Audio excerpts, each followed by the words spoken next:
so many opportunities that you can jump on without having education. Well, I had no clue what an AdSense was, what a campaign was. Like, it was very confusing for me. But by the end of the day, it was a very good decision for me. I think it was like a 6K day, and then with like pretty high margins. I think around like maybe like 30% margins. So about 2,000 euros in profit in a single day. Yeah. All right, guys, I'm here with one of my top clients, Jure. Jure, please, if you want, introduce yourself and let me know how you're doing right now with dropshipping. Yeah, my name is Jure. I started around 8 months ago. I never had any experience with dropshipping. Right now it's going pretty well. If you compare it to where we started, we're doing solid, consistent days. We build solid structures. We build a strong backend. Yeah, you can say we're like real in the trenches, as they call it. Yeah, and where are you from, by the way? Born and raised in a little place called Huizen in the Netherlands. And right now I'm living in Amsterdam for like a few months. Before I was just traveling around because of my other job. We're now back in Amsterdam. And what was your other job before you started dropshipping? What was it and what made you join our dropshipping mentorship and switch to dropshipping essentially? Yeah, so before actually I studied, pretty other people do as well. While I was doing my studies, I started a company where we built student communities and we expanded to building them all around the world actually. And we sent them to our platform and then we generate commission fees by affiliate deals. And we're still doing that for like 4 years right now. It was like events, right? So you had a platform where students, you started like small in your own network and then it was an event platform or something. Can you elaborate a little bit? Yeah, so it's more like we still use events as magnet to get all the students in because students like cheap parties, obviously. In the meantime, when they are in the community, we offer them a bunch of other deals, which are always cheaper options for students to make their student life cheaper. And but like the main lead magnet is indeed festivals. So think about the biggest festivals in the Netherlands, in London, Barcelona, Bali. Yeah. So that's pretty nice. But then after 4 years, I was really getting bored. We started another company, also an affiliate marketing company, and we didn't take it off the ground. Like the margins were very thin. And in the meantime, I was living in Barcelona with a few friends who were already dropshipping for a while. Because I traveled a lot, so a lot of people around me, they were doing dropshipping or like branded dropshipping or funnel dropshipping, like anything in e-commerce. And they really inspired me by their stories, of course, what they did, very interesting mechanics and skills. And around that time when I was living in Barcelona and the other company didn't work, I had an opportunity to go into e-commerce. So I made a good deal with my business partner and we basically split up. Yeah, he was just focusing on the other company. I'm just fully focused on this company. And that was also a good decision to split up focus. So he was on one, I was on the other, instead of doing, both companies. That was just, I already knew that was not going to work. And right now, I think that's like 10 months ago. So back then I started with one of the guys who was already doing e-commerce. So they had like a health brand. They were working with Funnelish. So that really inspired me, of course. I ended up finding you on YouTube because I was doing a little research myself, obviously. Yeah, at a certain moment, I realized that they were on another level. They were like busy with more strategic things, controlling the team, etc., etc. High level stuff. Yeah, high level stuff. Yeah. And I still need to learn the basics. And when I asked them, there was like no time for it. Or there was time for it, but the responses were very slow. So then I decided to get into the mentorship. And now we're here 10 months or 8 months forward. And I'm very happy that I did it because I'm not the type of guy who would normally do it because I'm already have like entrepreneurial background from the company that we've built. It could be that you like build up some sort of like ego. Yeah, you're just like your ego's in the way. So you don't, all these gurus, all this stuff. But by the end of the day, it was a very good decision for me. Yeah, I'm very happy to hear that. One question though, before all of this, you already have a successful company, but why did you even start with business in general? Is this something because you were a student, you just rolled into, or were you money hungry from before you started that company as well? Yeah, so it's a funny story. Like I was around 15, I was doing middle school in the Netherlands and there was a friend, he was one class above me and he just made a shitload of money with crypto back then. So that was like very, very early stage when we bought Bitcoin for like 700 euro or something. And he got us into that. And we made it pretty big on it. And I didn't do any work for my whole student life. I was just organizing parties and this and that. And from that life, the company started growing. So I on a very early stage, I saw what was possible. besides studying. And to be honest, because of my parents, I did a study. I mean, it was good to learn some fundamentals and stuff, but like the last 2 years, there was like, I was really like, I'm not sure if this was the right decision, but then you're already in it, so close to the certificate, better finish it than just stop right now. Yeah, that indeed made me seeing money on an early age. That definitely opens up your vision for what's possible. And yeah, I'm very glad with that, of course. Yeah, it's crazy because that's when you're still forming your brain. And if at that age, at the age of 15, you already see that the sky is the absolute limit, then yeah, you are set for life. And the possibilities, I think, in business for you are already way more endless than for most people. So that's and of great. course, yeah, and of course also with, I mean, back then it was really a sign of like what's possible with the internet. And I know it sounds very cringe, like all the internet money and stuff that's going on Twitter and stuff, but I mean, it really is like that. There are like so many opportunities that you can jump on without having education. Of course, you have to be smart, and it's nice to have interest in this type of stuff. But if you are interested in this type of stuff, you already build out a certain skill set because it's just natural for you, you know? It feels natural. Very nice, actually. Very happy with it. Yeah, nice. And can you walk me and the viewers through how your journey was in the beginning of joining the mentorship? So you were working with your partner. It seemed like he was doing very high level stuff and you didn't even know the basics yet. What did the program then look like for you in the first 3 months? Yeah, so back then I was mostly interested in just understanding, like I didn't know anything. Like, of course, I entered like an ads manager once before, but I had no clue what an AdSense was, what a campaign was. Like, it was very confusing for me. So when I joined, I had a mentor. He was pretty good. And back then he stopped doing the mentorship, and I switched to another guy. His name is Matteo. You probably know him from the previous videos. Yeah, by the way, vlogs. Exactly. So Matteo, I did an interview with him as well. He was also a very quick, successful student, and he then became a coach inside our program, and he was a Eurus coach. So for context. Yeah, he was like a very good coach. And to be honest, I just followed the course. So it was very straightforward. The course was very clear, very good explanation about the fundamentals that you need to know. And then, yeah, what it was was just following up the recommendations that Matteo did to me. So at the beginning, I found it very hard to not build up or how do we say it, like to connect with a product. So I was building up like some certain connection with a product. And once it was doing well, I was like, no, I don't want to kill it, blah, blah. But on his recommendation, I just had to like treat it more as like, it's like a part that comes and goes, or like, I don't know how to explain this. Yeah, it's just a moving thing in the system. And you're supposed to test a shitload of products in the beginning. Yeah, exactly. So at the beginning, I had a bit of a hard time, but after like I think 2 or 3 weeks, I understood that was not the thing I should care about. And then we also start building more products, test it more, and then the vision gets more clear. So definitely a thing that I would say for myself is that super useful to just have a mentor and just do what they say, because they have the best intentions with you, especially in a mentorship like this. You don't have to give away your first winning product. Yeah, actually, 2 questions. If you don't want to give the winning product away, what kind of product was it? And secondly, when did that winning product come? Yeah, so actually I'm still running this winning product. Okay. So that's, so I'm not giving it away. But for me, or like my second winning product, maybe I could tell that one. So that one was just by building up or like using tools such as Minia or like Afterlip. And at a certain moment, you build up like a list with all the pages and you just keep on scanning them. And at a certain moment you see, or like there's a trend starting to develop, or there are like certain products that are just getting scaled very hard in one specific market. And for me, it was a beauty and health product. And that was just, I'm actually still running this one as well.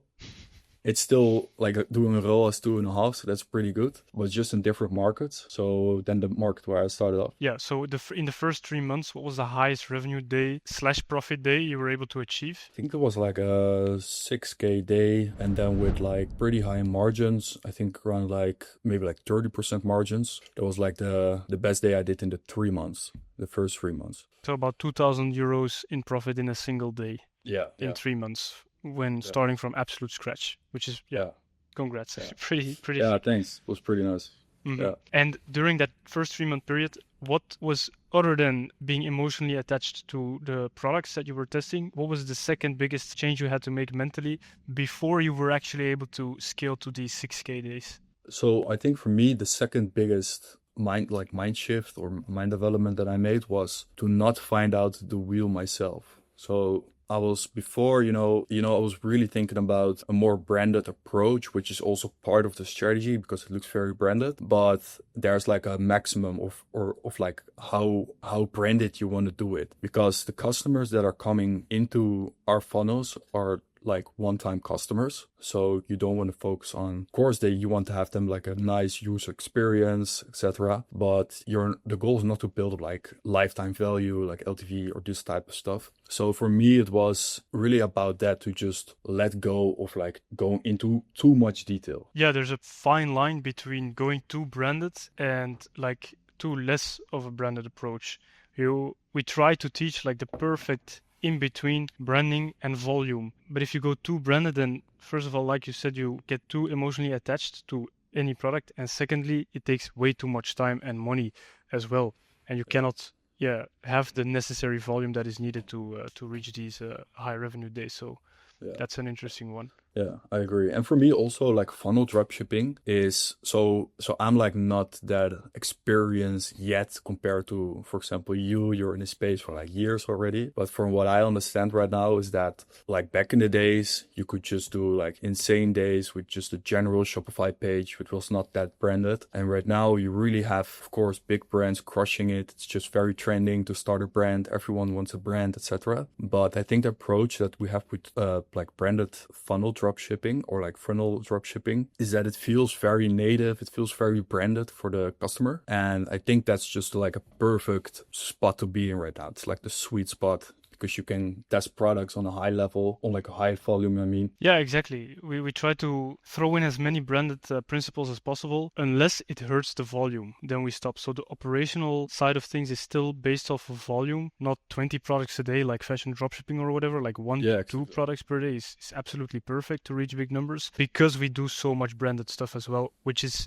still easy to throw into an SOP. So a Filipino can do it for you. Yeah, exactly. Now, personal question. What are some of your 6-month goals, 12-month goals, 5-year goals? So right now I'm just trying to get as much cash on board as possible, and I really want to go to a branded approach. But with that said, I don't mean that I will completely stop with working on this strategy. So as long as it is working for me, I will just keep on doing it. But then on the other side, for me, it would be very cool to just like build like a brand where you have like customers who come back, which you can potentially exit at some day. Also because I'm inspired by a lot of friends around me who are doing this. But what I also heard from a lot of people is that who are doing branded, fully branded, it's such a pain in the ass.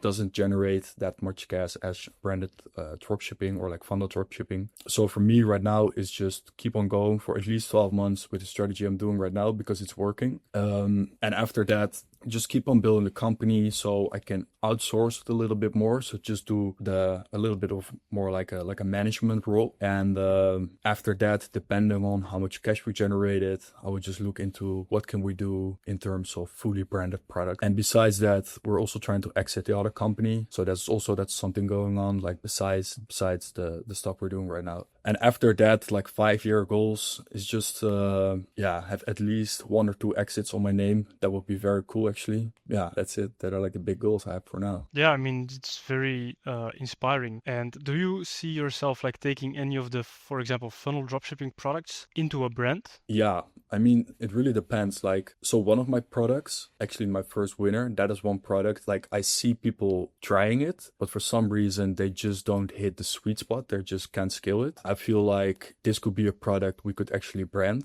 but we need certain papers for it and registrations and stuff. So it's a bit more complicated. But besides that, I am not attached anymore to the product. So it will be also very cool to just see another trend and just jump on that, such as a few years ago with ice baths, for example. Like, if you just jump on that trend, like on a very early stage, then you could have built like a crazy company by now. So I'm also very free about, like, I'm very open to new trends, new impulses and stuff. It really Yeah. depends on the moment. Yeah, That's that's a great mindset to have, But I think if your first winner was in the health and the beauty niche and it was following our strategy, which is try to find broadly scalable products, and you were able to bring it to 6K days in like small European markets, I'm 100% sure you're going to be able to brand it if you have just a good creative system and a bunch of different angles. And yeah, I'm not sure what certificates you are talking about, but I have some consulting companies who have done that for us in the past. So if you need them, let me know. Yeah, for sure. Appreciate it, man. Yeah, Like, perfect. what is your approach regarding this topic? I mean, for us right now, we are running a US brand, so we do not need complex certification, and our product is also not consumable. So yeah, we are fine with that. But we also had a consumable branded product back in the day in Europe. Yeah, you have to pay like 2K to a consulting company to get all right legal stuff in order, because Europe is a pain in the ass for everything. But obviously, the big payoff is that you can scale easily in smaller markets because the competition is so low. Luckily, with funnel dropshipping in Europe, you're dropshipping, so you do not need any of the certifications. But if I were to start a new brand right now, I would do exactly as you described. So first of all, stay open-minded to the trends at the moment when you're gonna start branding, and then also just immediately try testing all your winning products with custom content. Hammer down on a very specific angle. It's up to you if you want to sell in Europe or not. With the tariffs right now, US market dropshipping is we're in an unknown territory right now. So Europe might be a big benefit in the future, but this is very dependent on whenever you're gonna start branding. Yeah, sure. And I mean, by that time, there are also other countries that are very cheap at manufacturing products. So I honestly expect that if the tariffs stay this high, then there will definitely be some other markets, that will develop, maybe such as Vietnam or whatever, like other Yeah, places where they have cheap labor costs and cheap manufacturing. So 100%. yeah, it's just a decision I cannot make right now, but maybe in the future, with the help of you who's a bit more experienced with this, that will be very great, of course. Yeah, 100%. I think you also have the right network for this. Yeah. Now, another personal question. Dropshipping is not easy at all. You have unexpected problem after unexpected problem, which is completely normal. That is why you get paid so much if you find a winning product, because no one wants to solve these problems. Now, to be able to solve these problems mentally, what's your daily routine? Yeah.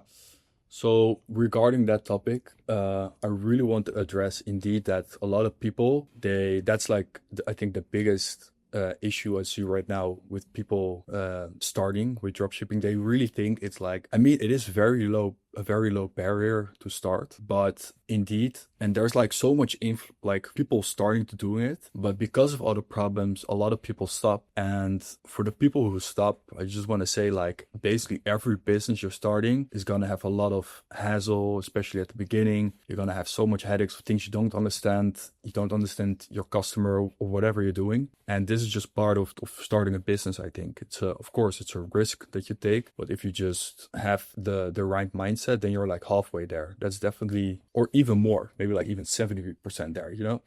So that's really how I feel about it. And how I deal with these type of things is just, of course, at the beginning. And I mean, right now, still, if we dip with revenue or things are occurring, then yeah, of course, it's like, it's not that at a certain point it's starting to get fun or whatever, but it's more like a game. Like eventually on every log, there's a key, like you will solve it for sure.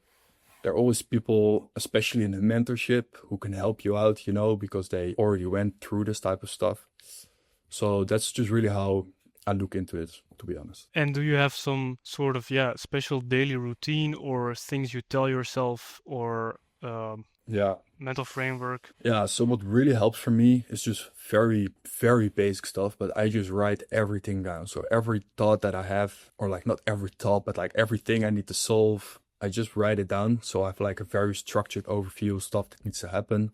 So I do that every night for the like the day after, so that I know why I wake up, why I have to go out of my bed. It's not that I wake up and I'm scratching my head and thinking about what do I need to do today. I already know it. So I have like a plan for the day, and that really works for me. And I think a lot of people who want to become an entrepreneur, they're most of the times also creative people, and creative people, they have they're struggling with like having the right structures, or like don't have the overview about the things they have to do anymore. So like just like writing stuff down and just planning stuff, that really worked for me. is very, very basics. And I know that a lot of teachers and my mom and stuff told me this years ago, but that really works for me. Try to sleep on time, of course, because I want to feel refreshed the day after. And for me, going to the gym, I know that's not for everyone, but for me, just going to the gym or doing a sport like a run or whatever, that really works for me to like zoom out of my work, to get like out of the trenches, you know, to get a bit to get my mind refreshed again and stuff. And pretty generic stuff, I think. Yeah, but it's not that generic because the information is out there and everybody has heard this so many times before. But the planning part and the writing shit down part, everybody knows, but no one does it because it's so easy and it's so easy to understand that it doesn't have that much impact. You wouldn't think that it's that useful, but it is. I think the thing is with this type of stuff is that because it is so easy, it is also so easy to not do it, you know? Exactly. Yeah, that's 100% something. That's the reason why a lot of people don't do it. And and it is so important because the thing you said about going to sleep while knowing what you have to do the next day is a superpower. Because the reason why you stay lazy in bed is because you have no idea how to start your fucking day. There's no willpower because you just woke up. If you know what to do this day because you wrote it down the day before, you just exactly know why you have to get out of bed, and that makes it a million times easier to start your day. Yeah, and what also really works for me is to make a list. So sometimes my list is pretty long. So then what I do, I just look at the list and see what can I like outsource to someone in my team. And of course, at the beginning, I couldn't do it. So I had to put in the extra hours and, you know, make sure it would still, be done by the end of the day. But right now, and that's nice when you're starting to get a little bit of revenue, you can outsource like little things here and there. I mean, you can basically double yourself or like triple yourself. So that's also very nice. Yeah, exactly. It's super important that you keep outsourcing. And I think in the beginning, you have to do the same shit every day, just like you did in the beginning of the mentorship, build the funnels, edit the videos yourself, do the product research, etc.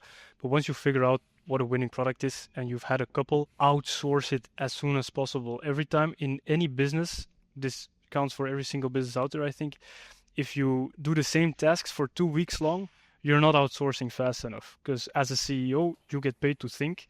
And if you do the same shit every single day, then you are just an employee. Yeah, I agree. And of course, like for some things, that's also something that I still need to learn, is that at some things I think I'm really good, you know, and I actually think I can do it better than some people in my team. So for those things, I just do like revisions and check, or do like proofreading, but not every stuff they do, but just like picking something random. Just see if the quality is still good. Yeah. And that's really good to do sometimes. 100%. Until you have for example, if you're talking about funnels that you are checking at random to keep training a team, this is obviously super important to do. But at some point, one of your best funnel builders, you should promote to funnel manager, and then they will do that for you. But this takes time and practice for you to create a best performing funnel builder. Yeah, I agree. We're actually in the process right now of doing that. So there's one guy and we're just giving him like day by day, we're just giving him new things, and I'm just checking that right now if the quality is indeed what I want. But we're indeed in the process right now, and that's really, really nice to have actually. 100%, yeah, and then just keep outsourcing. Yeah. So I might be a little bit late with this, but...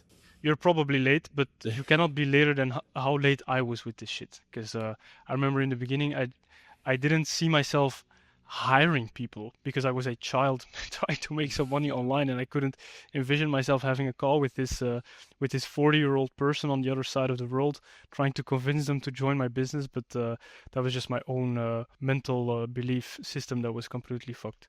Yeah, for sure. I agree. Now, you travel a lot. Are you planning on traveling the whole world at some point when your business is like more outsourced? Yeah, so actually I used to do that. So I think like 3 years ago, I canceled my lease in Amsterdam.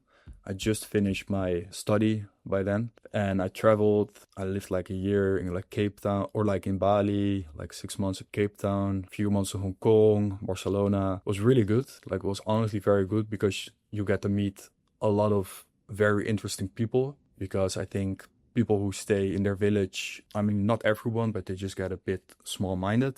So it's very nice to go out there, you know, and meet these new people. For me, it was very beneficial, to be honest. But that also depends on if you're like social, you know, I'm pretty social, talk with everyone. So it was really good for me. And but the last trip when I was in Barcelona, I really realized, okay, if this was also the moment when I start going into e-commerce, and I realized like, hey, this is the moment to go back to somewhere stable. For me, that's Amsterdam, because my girlfriend lives here as well, and my family and stuff. So yeah, right now I just stopped traveling and I'm just focusing. Very, very boring life. But yeah, you know, you just get the job done. Of course, I'm thinking about maybe moving to another place, but I'm not there yet. So, and right now I'm also in the office of my other company and stuff. So it's also nice to be here sometimes, see the team. But for focus, it's just, for me, it's perfect to be in one spot and do my things like a ecom guy with autism and just focus. Yeah, we are all autistic as fuck as dropshipping. But like the digital nomad dream, it's a little bit fake, what you see online. I don't know anyone who makes millions and millions of dollars who is constantly traveling around, switching places every single month. Yeah. I mean, it's for sure possible, but it's Yeah. extremely hard. I mean, I do know people who do like 100K profit months, but or like plus, but they are already there, you know. Exactly. They They already did the already grind in one yeah, spot. exactly, you know, they already did the grind for 5 years, 4 years, and a lot of people that you meet on the way, they are like still figuring out what they want and stuff. But still interesting, you know, it's still nice. It's not that those people are not nice, of course. Hmm. But and it's also very, very personal. But I think in general, if you just want to focus, it's just nice to have a consistent routine. Yeah, you know what you can expect. Like you have your own bed, your own wardrobe. You don't live from your suitcase. You have consistent food. You have your gym around the corner. Like all these very basic things meant a lot for me to just get the job done. Hmm. And last question, Jure, what is your one piece of advice for the beginners watching right now? So one advice that I want to give is that you just have to do the things you have to do. So for example, if you're in a mentorship, then just do whatever your coach is saying. If you want something, then just write down how am I gonna achieve that? What is the goal? Where am I right now? What's on the road in the middle? What do I need to do to, you know, get these milestones to just improve. Also, a very big realization you have to have is that no one is going to do it for you. Even in the mentorship, you have to do it yourself. We will always help. People will always help you, students, mentors, etc. But it's just very important that you have to realize you have to do it yourself. That's like 100% the biggest advice, that no one is coming to save you. That's just Hmm. it, I think. 100%. And you just said we. I completely forgot to mention this in the interview, but literally you just started becoming a coach in the mentorship as well. So that's Yes, fucking awesome. Jure, thank you so much for all this of course. juice. To all the viewers, implement it. Please take this YouTube video, download it illegally via MP4 downloader, put it in an AI transcriptor, upload it to ChatGPT, ask it to summarize, and use this fucking information, because this guy has done it and he's going to do a lot more shit in the future. So thank you very much for the information, and Of course. yeah. Thanks for the invite. And yeah, for everyone watching, good luck and make sure you make it count.